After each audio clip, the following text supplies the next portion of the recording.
Hi, Robin with Oxy-Dry. This is a pretty straightforward job, actually. I think it's about 6 or 7 years old. Tracks fairly worn in the traffic areas. There's a fairly big dog in here, probably a 50 or 60 pounder, I guess. And a couple of little kids. No, not that little. I guess they're teenagers. A couple of girls, I guess. But anyway, overall the carpet's actually in pretty good shape. I have actually cleaned it before. I believe this will be my third time here, I think.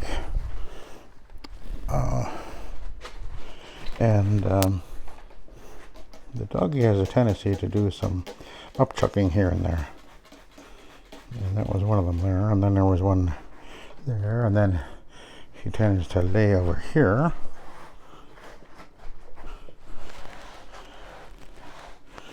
And there's a couple other marks. Nothing really drastic though. There's no real obvious soiling appearing on this carpet, actually, really. There's another puke that was here that she tried to get out, and then one over here. But, and then I guess there was one here too. Anyway, we're going to give it a clean. We'll do a single step on this. There's no visible traffic lanes or anything, so I don't need to go all that hard on it. Here's the Rayon green stripe. I think is the right choice.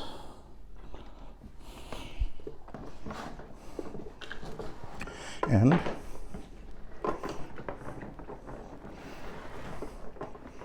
we're going to engage the pad with the clutch on the machine. So I'm going to position it and do a twist like that, and we're engaged.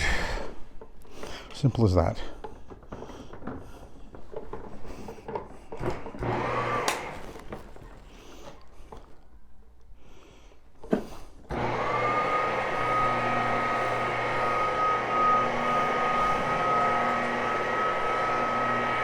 And there we go.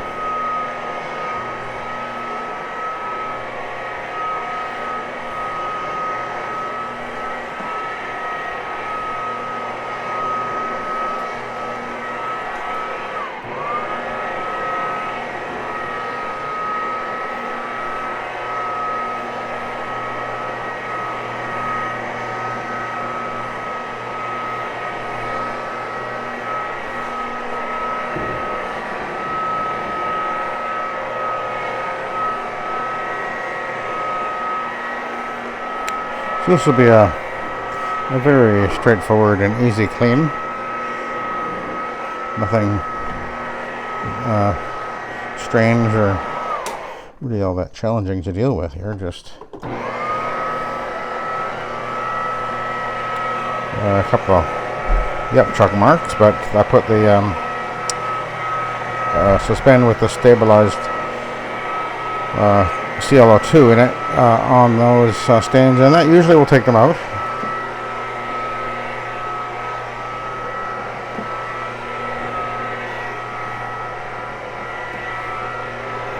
Got one right here.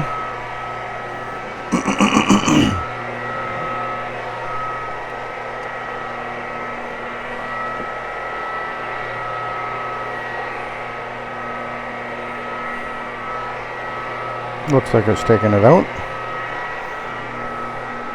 It's been sitting there for a while because I pre-treated it as I was vacuuming, of course. She had vacuumed the night before, but as she said, I know you're going to vacuum it anyway, when I told her I was going to vacuum it. And that's just part of the way we do things, and our customers know that in most cases, and they do appreciate that because they know that the carpet's really going to get thoroughly extracted repeatedly. And I will, of course, be post-vacuuming this carpet. Now, the little doggy, he lays right here. I pre-treated this area, so we're going to just go over here just a couple of extra passes.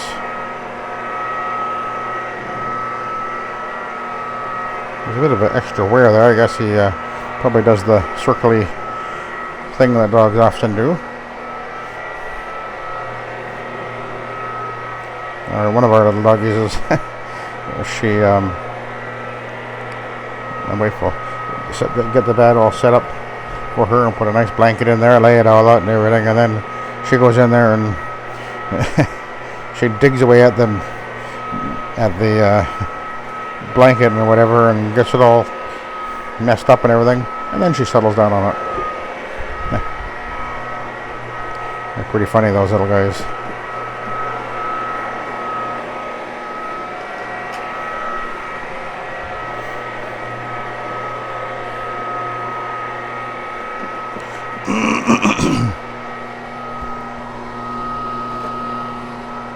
Was just talking to oh, that's interesting. I never noticed that before. There's a screw right here sitting on the side of the handle here, and it's quite hot.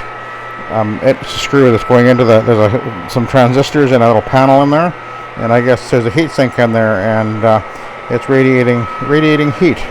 Very interesting. Anyway, I was talking to somebody today. Been carpet cleaning, low moisture for quite a while, and he's another one of the guys that had been using OPA machines, a couple of them, different ones, and he's just another guy that's realized that he prefers to use the rotary.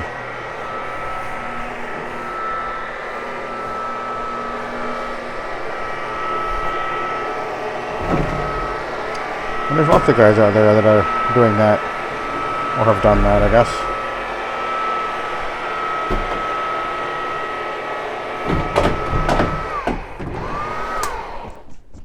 I think that when you realize that the rotary owes nobody an apology as far as its performance goes. Once you get past that sort of that myth regarding the rotary, that it's supposedly inferior in its cleaning ability, then you can really appreciate the fact that, well, it'll clean as well, or better, I would argue better, as do other people who have switched back or switched over. But it's just an easier and simpler way to go, especially if you're shower feed, which I do, of course. And that's what I've been up to doing ever since I started 30 years ago. This is the simplest and most effective way to go about cleaning with a low moisture method. I would argue you can't beat it.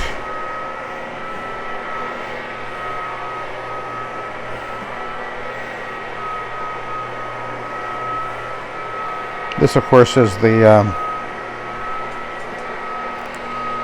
official SETT rotary machine. Not to say that you couldn't use any rotary or any OP for that matter, but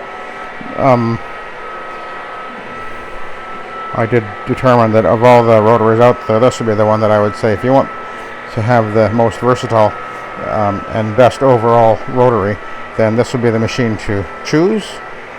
There are many others out there, many other manufacturers, some better, some worse. Some have certain features and others have other features, but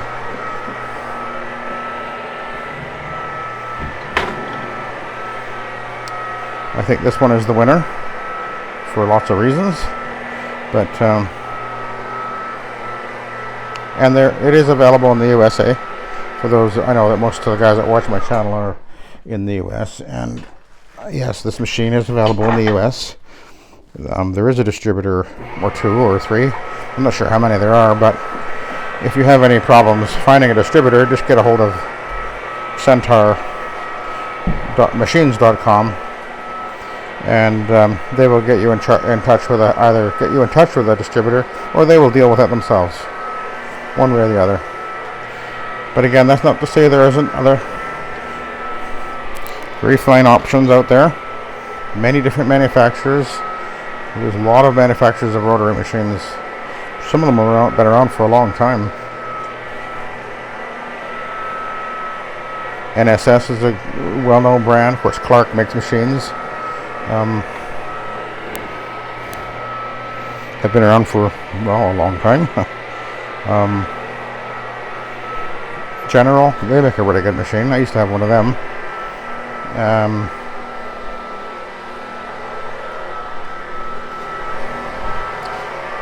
Hild? Actually, I haven't heard of them for a long time.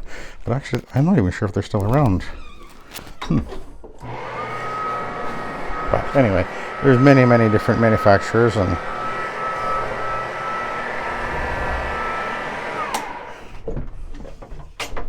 even the I'm gonna do it this way. And if you want a machine with a spray system, if that's your the way you want to go, then of course there's the no, what am I thinking of? The Minimax Bonnet Pro, which is a very good machine, well made for sure, very high quality. But a really good entry level machine, of course, is Swirly, which is sold at the end cap store. If you're brand new in the business and you're wanting, to start off with a very good overall machine that will do both residential and commercial well, and it has the big wheels so you can go up and down the steps, because most machines don't have that.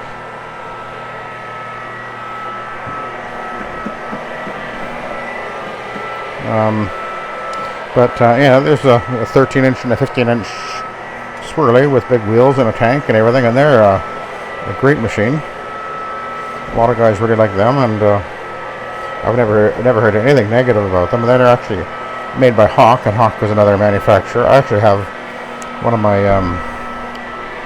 rotaries is a Hawk. My other two-speed rotary, which is what I was. Oops.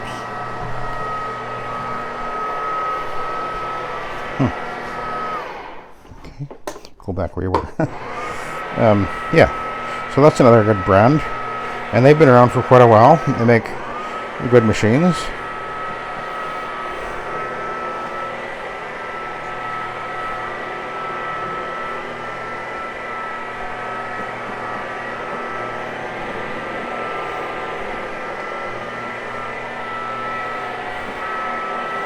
Some machines, of course, will be a single speed of 175, and you can clean all day long, no problem at all with a 175. I've been doing it for 30 years. Only recently started to go to the two-speed machines, which would be I started with the Hawk, which I already had, and then picked up the two Centaurs recently, and it's kind of it just ups the game for sure, particularly for commercial anyway. It's not such a big, I don't think it's a great big advantage on residential. It's fine, but I'm running at low speed right now, by the way. But again, there's just so many choices out there. And of course, if you're brand new in the business or wanting to get in the business and you're not wanting to spend or don't have the money to spend, you can often find a decent rotary for just a few $100s on Facebook or at a pawn shop or whatever. Just beware of what the weight is, because some of them are over 100 pounds, and that's not going to be a good idea if you're doing residential. You don't want a machine over 100 pounds. You don't. Because you got to go up and down steps with it. And none of them come with big wheels except for the Swirly and the Minimax. And of course I don't have the kit I've shown. Ooh, I wonder if I've got a problem here. That's really quite hot. I've got a kit that I've shown how you can make the big wheels attach on this machine. I've never noticed that before. It's actually pretty darn hot. That's probably not a good sign.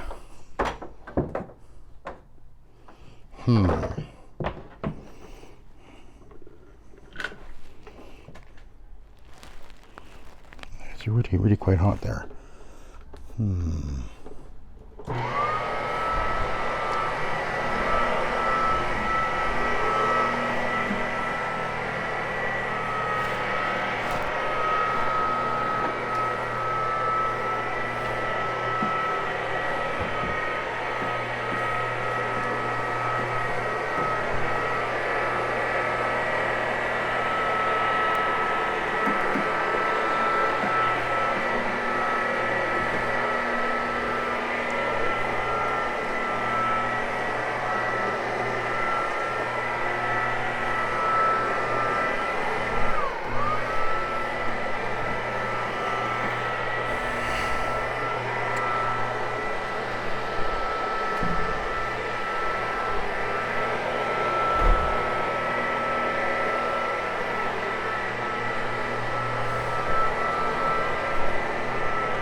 But as you can see, I'm nearly at the end here.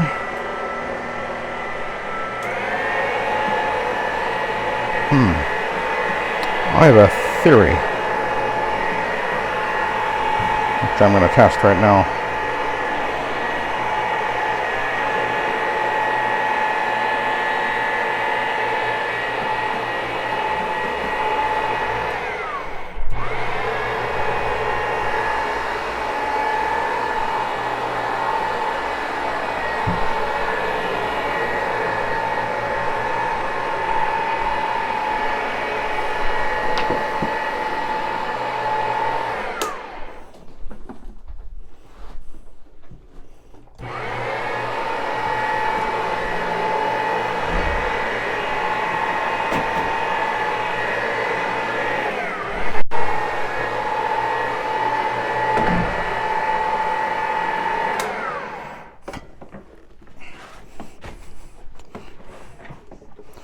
I'm wondering if I'm getting a buildup of heat here because the speed control. I wonder if the speed is controlled by going through a resistor, and that's what's heating up.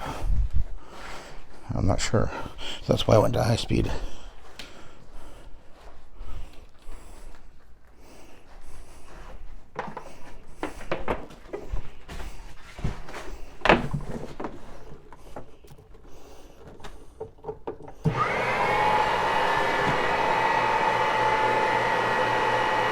Well, what do you know? I think that's the case because it's definitely cooling down now. Interesting.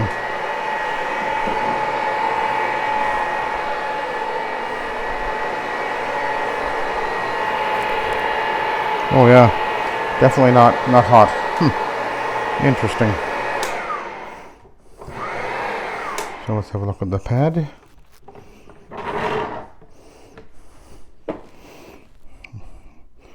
These two screws here are getting really hot. If you pull the plate off, there's a panel right in here with transistors in it. Could be that it could be a transistor starting to go. Maybe. I don't know. I'm only guessing. And let's have a look at the pad.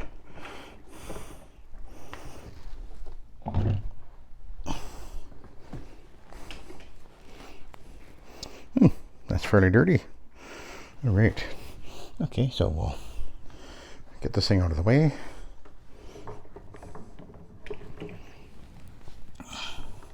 And then I'll grab the vacuum and do my post room. So anyway, thank you for watching and have a good day.